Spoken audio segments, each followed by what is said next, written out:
Have you ever just stopped and thought about the absolute magic happening inside your phone every second? I mean, we've gone from these giant, clunky car phones to a world where our devices are basically becoming an extension of reality itself. So let's dive into the incredible story of how we got here, the evolution of our mobile networks, from simple voice calls all the way to the intelligent fabric of our future. You hear these terms thrown around all the time, right? 4G, 5G, maybe you're even hearing whispers about 6G. But what do they actually mean? Why should you care? Let's break down what this alphabet soup of Gs means for the device in your hand and, honestly, for the entire world we're building. So first things first, what even is a G? It's actually super simple. G just stands for generation.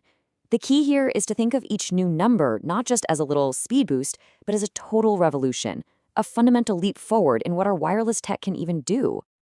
And here's the journey we're going to take. We're starting way back in the 80s with 1G, the pioneer. Then we'll jump into the digital revolution of 2G, hit the internet age with 3G and 4G, and then look at what 5G is doing right now before peering into the wild, futuristic vision for 6G. It's quite a ride. Okay, so let's begin with that first great leap, the simple, radical idea of connecting people to other people, but with no wires. This was the era that truly, finally cut the cord. So back in the 1980s, 1G was an absolute game changer. For the very first time, you could make a phone call without being physically tethered to a wall. Now the tech was analog, which meant the call quality was, well, pretty terrible. And security? Non-existent. It was super easy to eavesdrop.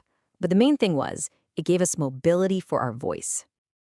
And that, right there, is its true legacy. For all its flaws, the static, the dropped calls, the lack of security, 1G built the entire foundation. Everything that came after stands on the shoulders of this first, kind of crackly generation of wireless. Then came the 90s, and with 2G, we got a massive upgrade. We went digital. By turning voice into data, calls suddenly got way clearer, and for the first time, they were encrypted. But the feature that really changed the game was a little thing called SMS. Yep, text messaging was born. So the impact of 2G was just monumental. It marked that very first pivot away from a network that could only do voice to one that could carry some basic data. It was a small step for data, sure, but a giant leap for mobile tech. And this slide, this captures that pivot perfectly. The whole focus of the industry shifted. We went from a world of just connecting people to each other with voice and text to a whole new era of connecting people to the vast world of online information. This brings us into the second age. This is where the phone's main job started its dramatic transformation, from just being a tool for talking to being a portal to the entire internet right there in your pocket. In the 2000s, 3G made the mobile internet a practical reality. Before this, it was clunky and barely worked. But with 3G, speeds were finally fast enough for things we now totally take for granted, like browsing the web on your phone or even making video calls. This was the network that was ready and waiting for the first wave of real smartphones. And that right there is the absolute key takeaway for 3G. You have to understand, without it, the App Store, mobile Google Maps, the entire ecosystem that made devices like the original iPhone so revolutionary, none of it could have existed. 3G basically built the playground for the modern smartphone. Then, in the 2010s, 4G arrived. And honestly, it felt like we went from a dial-up modem straight to a fiber optic cable in our pockets. 4G delivered true mobile broadband. It's what made streaming HD video from Netflix or YouTube just work smoothly, effortlessly. It turned video conferencing from a glitchy mess into a reliable tool for everyone. And this is the profound impact of 4G. It was so fast, so reliable, that for millions of people around the globe, the smartphone wasn't just a sidekick to their laptop anymore. No, it became their main computer, their primary window to the entire digital world. And that brings us to our next great pivot. As you can see here, the focus of network design took another massive leap. We shifted away from a network built primarily for humans talking to other humans to one built for machines to talk to, well, to everything. This is the age we're living in right now, and the one we're building towards. It's an age where the network itself is becoming an intelligent backbone for a hyper-connected world of smart devices. So what makes 5G so different? It is not just about speed. It's really about three huge things. One, ultra low latency, which means basically zero delay. Two, massive device support for the so-called Internet of Things.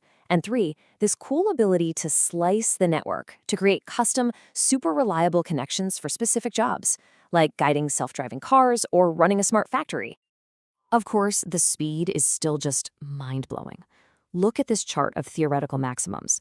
Where 4G topped out around 1 gigabit per second, 5G is aiming for 10. And the vision for 6G?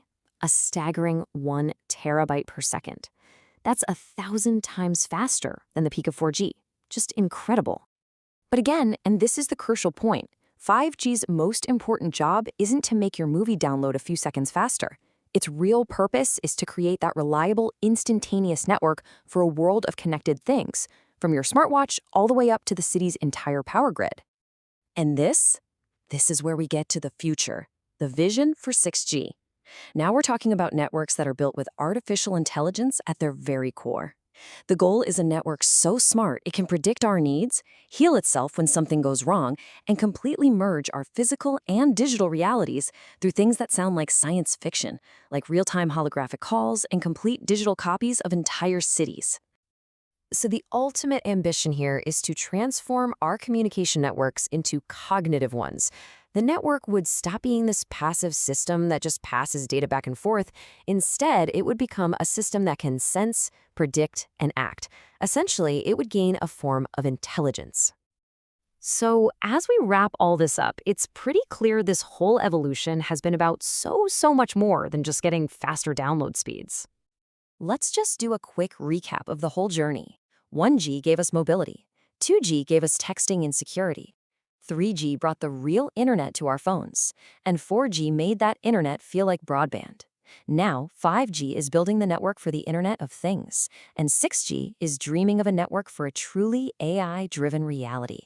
Each generation had its own clear purpose. And all of this brings us to one final critical question. This entire journey from 1G all the way to 6G has really been about steadily blurring the line between our physical and our digital lives. So as that line starts to disappear completely, what does that mean for how we work, how we connect with each other, and maybe what it even means to be human? That is the future these networks are building right now.